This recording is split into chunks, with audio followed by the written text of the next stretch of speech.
E aí, gente? Beleza? Esse vídeo aqui é um oferecimento de paliteiro. Ai, você pode tirar o palito por inteiro. Nossa, saiu dois aqui. Pega um, vem dois. É ruim, né? Porque eu só vou usar um, na verdade. Hoje eu tenho que jogar fora outro. Aí, beleza, né? Então tá. O livrinho que eu vou mostrar, que eu li faz um tempinho aqui. Esse aqui, ó. Fedro. Fábulas de Fedro. Geralmente os mais famosos é La Fontaine, Esopo, acho que são os mais famosos, né? La Fontaine e Esopo. Isso aqui é uma edição antiga de quando a Scala lançava semanalmente nas bancas de jornais. Ó, até o papel é ruim aqui, tá vendo? Tem meu nome, na época eu colocava meu nome. Não sei de que ano que é isso aqui, deixa eu ver se tem ano. Vamos ver, vamos ver, vamos ver, vamos ver. Não tem ano aqui não. Tem ano não. Tem 2006, nossa, 10 anos já que eu tenho isso aqui. Fui ler só recentemente. Coleção Grandes Obras do Pensamento Universal, 38, Fedro. O que é interessante em Fedro, sabe? O interessante dele é a condição dele. Que ele era um escravo. E o que aconteceu? Ele meio que foi... O senhor dele meio que assinou um negócio e ele não era mais escravo lá, ficou livre, alguma coisa assim, parecida com isso. Só que depois o cara morreu e o próximo que chegou lá meio que fica assim, cara, ele meio que começou a perseguir o Fedro.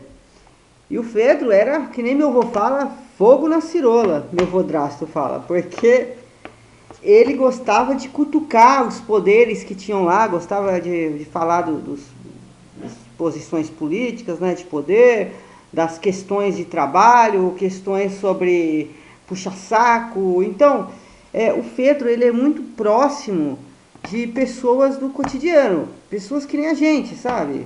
Que trabalha, que tem todas essas questões do referente ao trabalho, colegas, beleza. Mas eu vou ler um aqui para vocês. Pousou a mosca no varal de uma carroça e repreendeu a mula. Como você é vagarosa, se não quiseres caminhar mais apressada, cuida que eu não te pique o pescoço com meu ferrão. Ela respondeu: Não sou movida por tuas palavras. Temo apenas aquele que está sentado na primeira cela, banco, e controla meu dorso. Passo com seu chicote leve, lento, além de conter minha boca com freios espumantes. Por isso arreda de mim esta tua arrogância frívola. Sei o bastante quando devo ir devagar e quando correr. Quem faz ameaças vãs, porque carente de potencial, pode ser escarnecido com mérito por esta fábula. Sabe, é complicado. Aqui, na verdade, tá falando que a mosca chegou, começou a botar a banca pra mula, falando que ela tinha que ser mais rápida, porque senão ela ia picar a mula, e meio que a mula falou, você não me causa nada, sabe? A única pessoa que pode me causar alguma coisa é meu senhor. E aqui tá falando que quem faz ameaças pode ser, se alguém fizer ameaça para você, você pode escarnecer dessa pessoa usando essa fábula aqui. Por que eu tô falando isso? Porque o Fedro, ele talvez seja a fábula mais incrível do que as próprias fábulas que ele criou. Porque ele queria ser tão grande quanto o Esopo, acho que era Esopo, se eu não me engano, que ele vive falando do Esopo, acho que é. Ele queria ser maior que o Esopo. E tem coisas muito legais que ele escreve, falando que algumas pessoas podem ficar famosas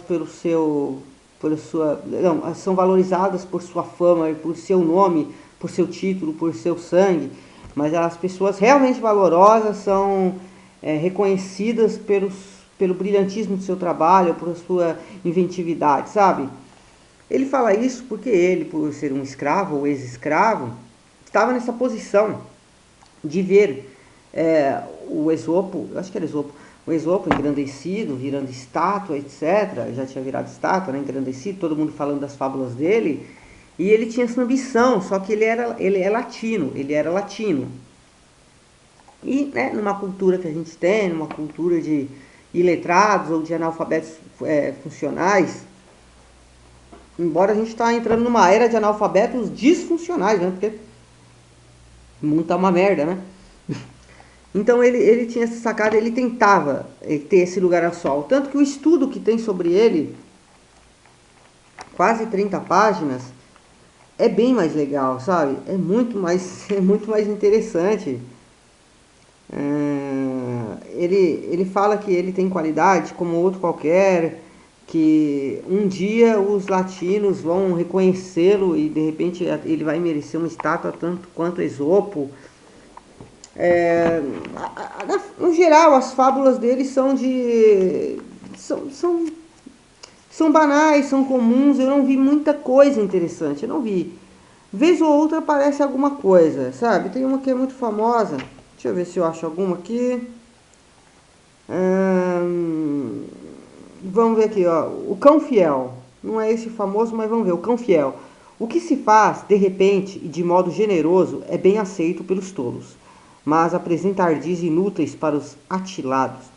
Um ladrão noturno jogou pão ao cachorro, tentando para capturá-lo com o alimento, lançando à frente da boca dele.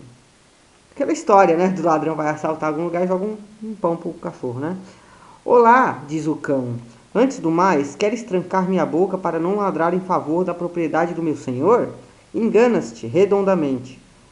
Essa tua inesperada generosidade ordena que eu vigie a fim de que não faças lucro por minha culpa. Ou seja, o cachorro aqui ele teve uma consciência, né, de que se a casa fosse roubada agora, não ia ser somente pelo mérito do ladrão que conseguiu driblar, mas ia ser a culpa do cachorro que não conseguiu fugir da tentação, sabe? Pode parecer que não tem uma diferença aqui, mas tem uma diferença aqui, né? Porque vamos supor que que ele não joga comida. Ele pula, o cachorro avança nele e ele rouba. O cachorro não tem culpa. Foi o mérito do ladrão. Agora, se ele faz isso e ludibria o cachorro, daí, né? Então foi pela incompetência do cachorro, não foi pela habilidade do ladrão, sabe? São coisas, no geral, as fábulas de Fedro, elas são fábulas que se encaixam muito bem no nosso cotidiano, porque não são só aquelas histórias de espertezas humanas, que tem uma fábula, que eu não sei se é dele, é que tem uma águia lá, tá comendo uma uva, e daí chega a raposa e que tá querendo aquela uva, a raposa não consegue pegar, e daí a raposa fala, nossa, como você tá bonita, né? E a águia abre a boca para falar, oh, obrigado, né? Cai a uva, a raposa pega, sabe? Não são só fábulas que falam somente de animais, muitas fábulas têm uma questão humana, e os animais que tem aqui, que nem nas fábulas gerais, né? Tem um aspecto humano, mas que é muito específico. Não é só de generalizar atitudes humanas, sabe? Tem coisas que são muito pontuais e principalmente na relação do trabalho que nós temos hoje em dia, mesmo que seja da época era meio difícil, por causa de escravidão, esse tipo de coisa, sabe? Tem um outro aqui que eu vou ler para vocês, ó. Tá. Quem cobiça o alheio perde, de modo justo, o próprio. Quando certo cão, ao atravessar o rio a nado, levando, preso aos dentes, um pedaço de carne, viu, no espelho das águas, a própria imagem. Julgando enxergar outra presa levada por outro cão, teve o ímpeto de arrebatá-la. Fracassada que foi sua ambição, além de deixar cair o alimento que segurava pela boca, ainda sequer logrou tocar o cobiçado. O cão estava atravessando o rio, né, com um pedaço de carne na boca, ele viu o reflexo dele mesmo, achou que era um outro cão com outra carne, e abriu a boca para comer aquela carne do reflexo. Nessa ele não pegou do reflexo, porque não existe, e perdeu a dele. Sabe? Essa é uma fábula já mais ligada às fábulas que a gente dá para generalizar do comportamento humano, né? Tipo, mais vale um pássaro na mão do que dois voando, esse tipo de coisa, né? Mas tem coisas que são muito específicas, tem coisas aqui sobre puxa-sacos, não sei se eu vou achar agora, mas tem coisas sobre puxa-saco, tem coisas sobre gente que fica adulando a outra, e muitas vezes essas fábulas de Fedro, elas têm um esquema bem interessante, que é assim, né? No meio tem a historinha, só que no começo, às vezes 2, 3 linhas, ele já começa falando a moral da história, sabe? Ele... Tipo aqui no cachorro, né? Ele quem muito quer, acaba perdendo, não sei o quê. E depois ele faz a história. Ou seja, ele coloca a moral primeiro e depois coloca a história. Às vezes ele coloca moral, coloca história, e no final o Fedro coloca ainda uma outra linha falando assim, ó, se aparecer alguém na sua frente com um caso assim, você pode ler a minha fábula para ele, que você vai conseguir tirar uma onda com ele. Às vezes o Fedro faz esse tipo de coisa. Não sei se é bem a maneira que o Esopo fazia.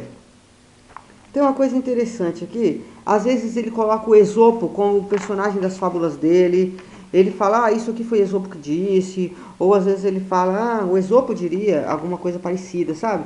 Porque uma coisa que fica bem marcante, principalmente nas 30 primeiras páginas, é que o Fedro, ele vivia à sombra do Esopo. Ele queria ser tão grande quanto o Esopo. E ele fez uns 3 livros, devia ser folhetos, porque é muito curto, porque aqui está tudo reunido, 5 livros ou 3 livros dele, está tudo reunido aqui. Algumas coisas se perderam, mas ele, como que eu posso dizer, né? Ele tem, parece que tinha uma dificuldade para lançar as coisas dele aí, e ele não era reconhecido, e ele faz fábulas sobre isso, sobre tem que reconhecer ele, sabe? O brilhantismo está aqui, o brilhantismo não está no sangue, não está numa tradição, o brilhantismo não está num nome que você fez, sabe? Eu gostei muito do Fedro, assim, eu não gostei tanto das fábulas dele, porque são fábulas banais, são coisas muito, assim, você lê para conhecer, mais ou menos. Vou ler uma outra aqui só para não ficar perdido aqui, para não ter pouca coisa, né, ó. Quando o urso depara com a carência de alimento na floresta, corre para a margem do rio, agarra uma pedra e mergulha, de manso, na água agitada, a pata peluda. Né? Ele pegou uma pedra e colocou, mergulhou na água com a pata peluda. Quando os camarões se agarram no seu pelo, ele levanta e vai para o seco, onde desgruda a presa marinha. O astuto faz a coleta e saboreia a isca. Ele pescou, né, o urso, né? Também a fome aguça o senso do irracional. É interessante, né? Porque o camarão também estava com fome, tanto quanto o urso. E o camarão foi lá para morder o pelo do urso, só que foi comido pelo urso, né? Ou seja, tanto o esperto quanto o racional, quanto o irracional, eles são aguçados pelos mesmos instintos, sabe? Meio que ele nivelou todo mundo por baixo aqui. Só que ele coloca, tem fábulas, nossa, ó, uma fábula gigante. Não vou ler, não. Mas ele é um cara que, assim, a introdução já vale a pena. Deve ter esse livro com uma edição moderna por aí. É moderna que eu falo que mas ainda é da Scala, é dessa coleção Grandes Obras do Pensamento Universal, número 38. E, ó, o gênero literário em que Fedro, escravo liberto do imperador Augusto, escravo liberto, ficou célebre é a fábula.